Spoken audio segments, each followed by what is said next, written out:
What's up, everybody? My name is TJ Hodder, and if you're not aware of who I am, basically in a nutshell, I'm a podcaster. I host the Hodder Show, co-host Mikes and Beers, two guys in the game, and founder of Podbeard Network. And I've been known to post once or twice about this here beard company, Mean Beard. But I'm not here to promote my show or talk about Mean Beard or anything at all like that today. That's not why we are here. I'm here to talk about something completely different, something that I've never really talked about before in this kind of vlog-style video. And that, my friend, is that today, Friday, March 15th, is World Sleep Day. You tell me a better day of the freaking year, okay? World Sleep Day. What this day is all about is promoting proper rest and the effects it can have on your physical and mental health, as well as different sleep disorders. Now, if you would like to learn more information about the actual proper amounts of how much rest you should be getting and what specific effects it can have on your physical health of just getting rest, go ahead and go on worldsleepday.org. It's worldsleepday.org. I will put the link in the description of this video down below. And there's lots of great information on there. But more specifically, for myself personally, the reason why I'm doing this video is because, like 2 out of every 5 Canadians, I am a sufferer of sleep apnea. Now, if you are maybe not familiar with what sleep apnea is, basically in the most layman's term I can possibly explain it, it is essentially while you sleep, the muscles in your throat actually close up when you sleep, causing you to snore. Basically, it's the muscles either are so big or they get really soft or for whatever reason. And essentially, it just closes up on your throat, and that's what causes you to snore. Snoring can also be caused by your tongue, but as far as from sleep apnea is concerned, that's what's causing it. It's very common in people who are overweight above the age of about 40, 35, 40, or up. A lot of, especially very, very common in men above that age who are overweight.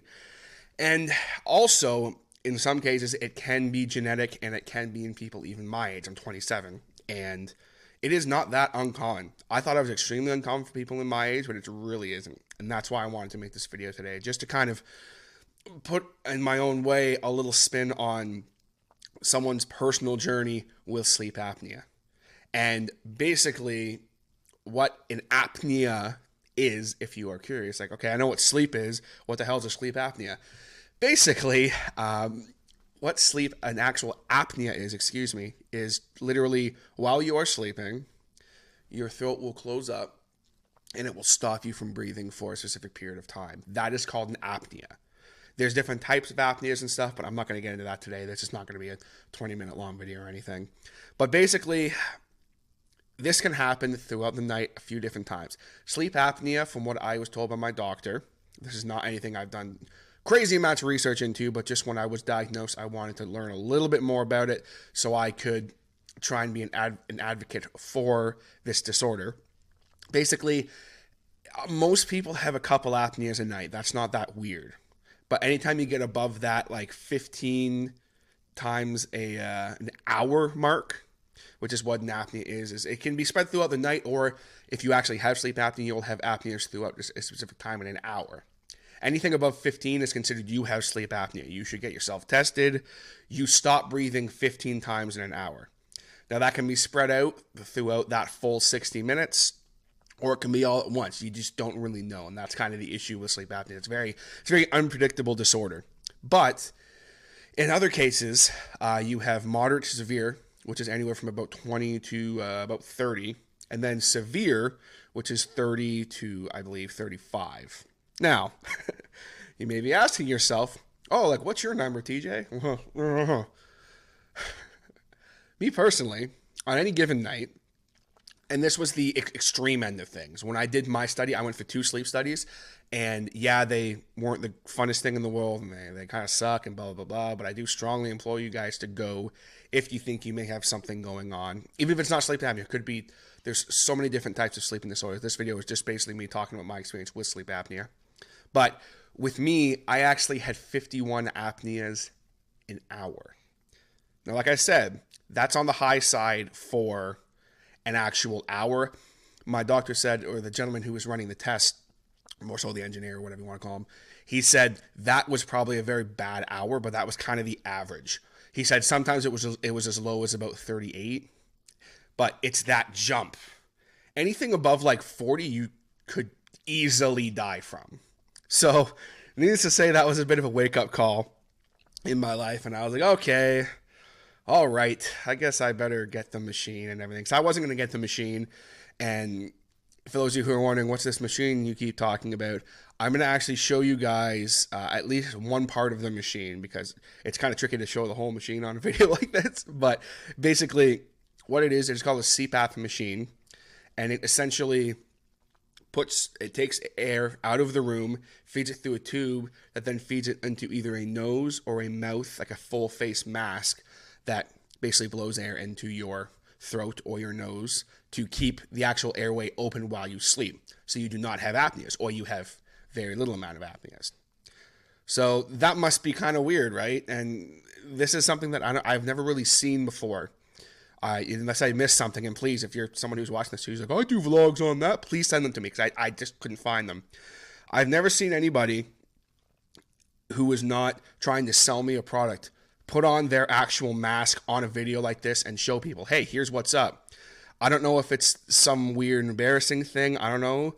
I have heard my share of jokes about sleep apnea. You know, it's the fat guy disease and stuff like that. And yes, weight is a huge part of it. If I was not as overweight as I was, my sleep apnea would not be as bad as it is. But again, with what my doctor told me, my sleep apnea is bad enough that it's genetic. Like, it's probably run in my family for years and years and years. Both my grandfathers probably had it. My father most likely has it. So it's something that is very common to be a genetic thing. So it's not just the fat guy disease. And in a little bit here, I'm going to actually talk about a friend of mine who was also diagnosed with sleep apnea. His was not as bad as mine. But first, I'm going to show you guys what this mask looks like, so you can get a better look at what we have to do in order to not die in our sleep. So let's check it out. Okay, gang, so here is my mask. Here's what it looks like. Nothing crazy. It's basically just like any other breathing mask. Very straightforward. Nothing out of the ordinary. And what I do every night when I sit down to go to sleep, I take this here mask. I make sure it was cleaned first in the morning, because if you don't clean these things, they get very greasy and gross, which is kind of unpleasant, but that's just the reality situation. I sit down and I take this mask, put it on like so, hook it on to the front, excuse me, you're going to have a little bit of trouble hearing me now. And that's pretty much how I sleep. All there is to it. Now, you may notice that mine looks very tight, and it is very tight. Usually you don't have them this tight. Usually it shouldn't push in on your face like that. But, take this off now. But because I have a beard, it tends to actually slip on the beard if it's not tight enough. So I do unfortunately have to have it quite tight, and that is something I had to get used to. Some people have said that they can't use them when they're that tight, but it's just my personal journey. It's my personal preference. I like when it's tight because I can really feel it and I know it's there. And when it's not tight, I feel like it's slipping all over the place, and it's just not a very pleasant experience for me. But so that's basically that. And what happens is there's a tube that plugs into this guy right here, and then it plugs into a machine, which is basically this little machine. It's maybe about this big. Nothing serious. And it kind of looks like a game console, actually. I've had a few people, when I go traveling with it, when I busted it out with my buddy's cottage, actually, he was like, is that like what is that? Is that an old Wii or something? I'm like, no, it's my CPAP machine, and it is what it is. But that's essentially all it is. You plug the tube into this, and it forces air through the tube into my mouth and my nose. Primarily, you want it to be through your nose, because that's where you get the most purest of oxygen. But because I do also have a deviated septum, and because I also am actually sick right now, I have to breathe through my mouth. But so that's basically how it works. It's nothing crazy. It's not this super, people are like, oh, like, I have sleep apnea, but I'm not using my mask. And I'm actually going to talk about that real quick to end off this video, and why, if you do have sleep apnea, why you should really, really make sure you use your mask. So if you are like 2 out of every 5 Canadians in the world and you do have sleep apnea, you've gone to get your test and it's come back positive that you do have sleep apnea, and you get your machine, which, by the way, a few people have asked me before. I'm going to kind of answer some random questions I've been asked too about the machine and its cost. The great thing about if you are a Canadian citizen, the government does cover quite a substantial amount of the machine and the mask and all that. I think it's just over half, actually.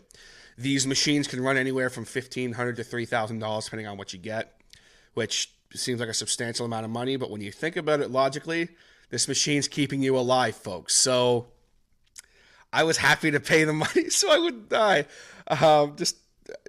The actual odds of you pass away from sleep apnea, by the way, are actually quite slim, but it can lead to other issues like heart conditions and diabetes and all that other fun stuff, but which I'm going to briefly touch on as well. But basically, if you are someone who has it, because there are a couple people I know in my life, I mentioned earlier about I have a friend of mine who I work with, actually. Shouts to him. I'm not going to say his name just for privacy reasons, but he was diagnosed with sleep apnea. He is about 140 pounds, soaking wet, skinny guy, in good shape, pretty healthy for the most part. And one day we were talking and he was saying how he's always tired and he always looked tired and he always had dark circles under his eyes and it was really, really bad. And I said to him one day, man, like, you ever thought about going for a study? And he said, oh, there's no way I have sleep apnea. I'm not fat. And I'm like, ha, ha, ha, ha. But dude, you should really go. And he went, and it turns out he does have, it's mild, but he does have it bad enough where he should have a machine. And I know he doesn't use his machine because he talked to me about how basically that first month that you have your machine, I'm not going to lie to you guys, because a lot of sleep doctors really sugarcoat it, and they shouldn't. That first month, even first 2 months you have this machine is terrible. Because you got to think about it from this point of view. Your brain isn't getting a certain amount of oxygen while you sleep. Your body isn't. Now all of a sudden it's getting the proper amount of oxygen that it hasn't for me probably well over 20 years. So it took me about a month and a half to get used to my machine. I'd wake up with constant headaches. My jaw hurt. I was bloated all the time. It was just it was miserable, absolutely miserable. And it wasn't really helping me feel better. It was actually making me feel worse, which luckily the people that I got the machine from told me that was going to happen. They said, you need to get through that first month or two. And then it was like, I just woke up one day and went, whoa, like my eyes don't hurt. My head doesn't hurt. I feel like I actually slept last night. This is amazing. And it was that simple for me. So if you are someone who you got your machine and you use it for maybe a couple weeks and you were like, screw this, especially in the older community, let's be honest, y'all are stubborn. I was in the waiting room the other day at the clinic, and there's these two older gentlemen. Probably, I think one was in his 70s, one was in his late 60s, and we started talking about, because I heard them talking about sleep apnea and how they don't use their machines. So I just kind of butted into the conversation, and we had this really nice chat, and I actually convinced the one guy, he's like, I'm going to give it another go, because he said he only used it for about 2 weeks. And he said, it didn't make me feel better, so I threw it out the damn window. And I'm like, my man, you got to give it a chance. It will make you feel better. It's like anything. You do anything for a certain amount of time that's supposed to make you feel better. At first, it's not going to, but guess what? It will eventually. So I hope that that's something that maybe hearing from someone who, because I've almost had my machine for about a year now, and I've been living with diagnosed sleep apnea for about a year now. So hopefully that helps. And if you have any questions, I will always do my best to answer them. But like I said, even if you go on, there's tons of resources online for sleep apnea. Or again, you can go on worldsleepday.org and you can find some information on there. And, something that I wanted to leave off on, a couple people have asked me, so like your sleep apnea number is very high. So what, did it have any other effects on you? Luckily, I caught mine early enough that it did not. When I did my follow-up with my doctor after my test, when he saw my number, he freaked out.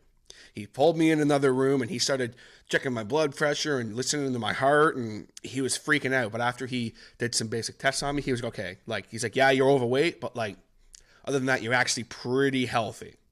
Because most of the time when your sleep apnea number's that high and you're overweight like I am, it can lead to a lot of different other issues. And luckily, knock on wood, I have not had any other health issues, but I'm still pretty young, all things considered. I'm only 27, like I said. So hopefully getting this as early as I have in my life, it will allow me to get under control and I'm hoping this year to shed some weight, whoop whoop, and hopefully get a little more under control. That's my idea. But I'm at this point now, I have maybe about 1 or 2 apneas a night overall. So going from 51 to 1 or 2 apneas a night, pretty freaking good if you ask me, guys. So the machines do work, you know. They really, really do. They really do. That's going to do it for the video, guys. Thank you so much for tuning in. If you like what I had to say, be sure to hit that subscribe button down below. Leave a like or dislike if you thought I was full of crap or whatever. If you have any questions, like I said, I'll be happy to try and answer them. I really do want to start being more of an advocate for sleep apnea because there's not a lot of people that really talk about it. It's almost like an afterthought for a lot of people. And it is a legitimate sleep disorder that can cause you a lot of health problems and can ultimately kill you. So it's something that I think the world needs to be more aware of. And today, being, again, World Sleep Day, I thought was a perfect opportunity for me to kind of share my story in this vlog. So hope you enjoyed it. Hope I maybe gave you a laugh seeing me in my my mask or something. You know, I thought about maybe I'd put the mask on with the machine and stand here and breathe for a while, but I thought that was really creepy. So I decided not to do that. Yeah, like I said, any questions, hit me up. Happy to answer them as best I can. And I'll leave you guys with this thought. If you are someone who wakes up and you feel like crap all the time, even if it's not physical, even if it's your mental health, if you wake up and you don't feel right, you don't feel yourself, go have a sleep test. There is a lot of cases that, again, when I was speaking with my doctor and the engineers about this, you know, or the techs, excuse me, they talked to me about how the fact that a lot of people who are actually diagnosed with clinical depression have sleep apnea. And there's been some cases where if you have sleep apnea, it can severely affect your mental health. Obviously, your brain's not getting enough oxygen, you're tired, you're grumpy, you're cranky, and then that can lead to other mental health issues. So go get yourself tested, guys. It is completely, absolutely free. Is it an uncomfortable night's sleep? Of course it is. You got wires and stuff hooked up all of you. I think I have a picture of myself, actually, that I will leave you guys with on the outro of this video of when I was actually done my sleep test. And I had a bunch of goop because they hook up all this stuff to your face and your body. So I'll try and upload that for you guys at the end of this video if I can find it. But again, go for it, guys. Just go take care of yourselves. Sleep is very, very important. That's what this day is all about. And sleep apnea is not something to be ignored because you're worried about me being a little uncomfortable. Because trust me when I say I feel like a new human being. If you told me just over a year ago that I would feel as good as I do, I wouldn't believe you. I'd be like, man, I'm always tired and blah, blah, blah. I always joke about it. But at the end of the day, it's very important. So go get a sleep test and make sure you're getting the right amount of sleep. Don't stay up all night playing Apex Legends or Fortnite or the Call of Duty or whatever it is you damn kids do these days. Get sleep. It's very important. I've been TJ Hodder. Thank you very much for watching this video. Happy World Sleep Day, everybody. Peace.